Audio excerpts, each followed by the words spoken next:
Question है बेटे, at constant volume temperature is increased इन, कह रहा है कि volume at a constant volume temperature is increased, volume क्या किया जाए, कांस्टेंट कर दिया जाए,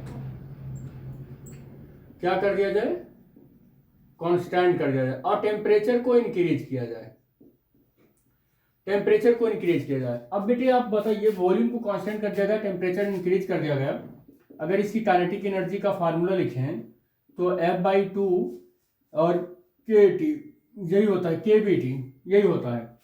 टेम्परेचर इंक्रीज करने से क्या होता है, इसकी काइनेटिक एनर्जी बढ़ जाती है। काइनेटिक एनर्जी कहीं ना कहीं एसोसिएट होता है वेलोसिटी से, यानी कि वेलोसिटी ऑफ द मॉलिक्यूल बढ़ जाती है, क्योंकि k = ½ mv² भी अगर लिखें तो क्या हो जाता है कि टेम्परेचर के बढ़ाने से काइनेटिक एनर्जी बढ़ जाती है। काइनेटिक एनर्जी जो है वो वेलोसिटी से एसोसिएट होता है, तो वेलोसिटी भी उसकी क्या होती है, बढ़ जाती है। और किसी चीज की वेलोसिटी बढ़ गई, मान लो एक कंटेनर है और इस कंटेनर में बहुत सारे ऐसे गैस मॉलिक्यूल हैं, इनकी वेलोसिटी क्या हुई, बढ़ गई। तो अगर इसकी वेलोसिटी बेटे बढ़ गई तो रेट ऑफ कॉलिजन बढ़ जाएगा। क्यों रेट ऑफ कॉलिजन बढ़ जाएगा, क्योंकि अभी तक जब वेलोसिटी नहीं था तो मान लो कि 1 सेकेंड में वो एक कॉलिजन करता था और इतना पाथ चलता था। अब क्या होगा कि अब ये 1 सेकेंड में हो सकता है कि 2-3 कॉलिजन कर ले, क्योंकि इसकी वेलोसिटी बढ़ गई है।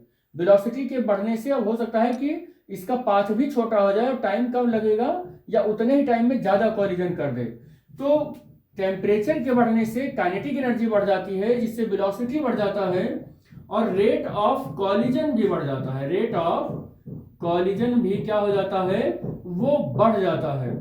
यानी कि पर यूनिट जो रेट ऑफ कॉलिजन है या नंबर ऑफ कॉलिजन ऐसे कह सकते हैं कि नंबर ऑफ कॉलिजन जो है पर यूनिट टाइम वो क्या हो जाता है, वो इंक्रीज हो जाता है। तो टेम्परेचर के इंक्रीज होने से काइनेटिक एनर्जी बढ़ती है, काइनेटिक एनर्जी के बढ़ने से velocity of the gas molecule बढ़ता है और गैस मॉलिक्यूल की वेलोसिटी के बढ़ने से जो number of collision per unit time है वो बढ़ जाता है। टाइम पर यूनिट टाइम है वो जो है वो क्या हो जाता है, बढ़ जाता है। तो इस क्वेश्चन का जो आंसर होगा वो आंसर होगा collision on wall will less, नहीं ये गलत हो गया। फिर क्या है, number of collision per unit time will increase, हाँ ये सही हो गया। Collision will be straight line, गलत। कॉलिजन विल नॉट चेंज, ना कॉलिजन तो चेंज हो ही जाएगा क्योंकि टेम्परेचर बढ़ रहा है। Temperature kinetic energy is the function of the temperature. Temperature जब चेंज करते हो तो काइनेटिक एनर्जी मॉलिक्यूल का बढ़ेगा घटेगा, कुछ ना कुछ तो चेंज होगा ही होगा, और उसके कुछ ना कुछ चेंज होने से उसकी वेलोसिटी, गैस की मॉलिक्यूल की वेलोसिटी के ऊपर असर पड़ेगा, और वेलोसिटी के चेंज होने से रेट ऑफ कॉलिजन भी बढ़ता घटता रहता है।